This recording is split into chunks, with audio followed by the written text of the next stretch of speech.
நீ வீசும் பந்து மிக மெதுவாக வருகிறது என்று கடந்த டெஸ்ட் மேட்சில் ஆஸ்திரேலிய பந்து வீச்சாளர் ஸ்டார்க் 141 கிலோமீட்டர் வேகத்தில் பந்து வீசுகையில் அவரை பார்த்து சொன்னார் ஜெய்ஸ்வால். இரண்டாவது டெஸ்டில் 140 கிலோமீட்டர் வேகத்தில் ஸ்டார்க் வீசிய முதல் பந்திலேயே கோல்டன் டக் ஆகி ஆட்டமிழந்து சென்றார் ஜெய்ஸ்வால். இதை பார்க்கையில் எனக்கு ஒரு சம்பவம் நினைவுக்கு வருகிறது. அக்டோபர் 5, 2007 ஆந்திர மாநிலம் ஹைதராபாத் நகரில் இருக்கும் ராஜீவ்காந்தி சர்வதேச கிரிக்கெட் மைதானத்தில் இந்தியா ஆஸ்திரேலியா அணிகளுக்கு இடையேயான மூன்றாவது ஒருநாள் போட்டி நடந்தது. பரபரப்பாக நடந்த அந்த ஆட்டத்தில் ஆஸ்திரேலியா அணியின் இடது கை சுழற்பந்து வீச்சாளரான பிராட் ஹாக் சச்சின் தெண்டுல்கரை 43 ரன்களில் ஆட்டமிழக்கச் செய்தார். சச்சின் விக்கெட்டை எடுத்ததில் பிராட் ஹாக்கிற்கு அளவில்லாத மகிழ்ச்சி.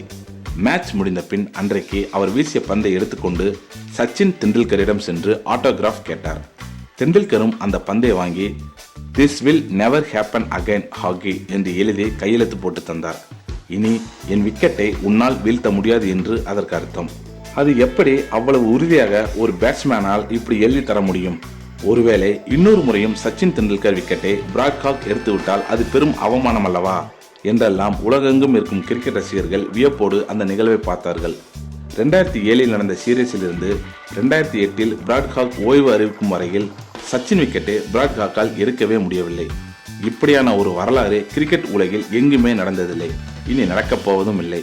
அதுதான் சச்சின் தெண்டுல்கர்.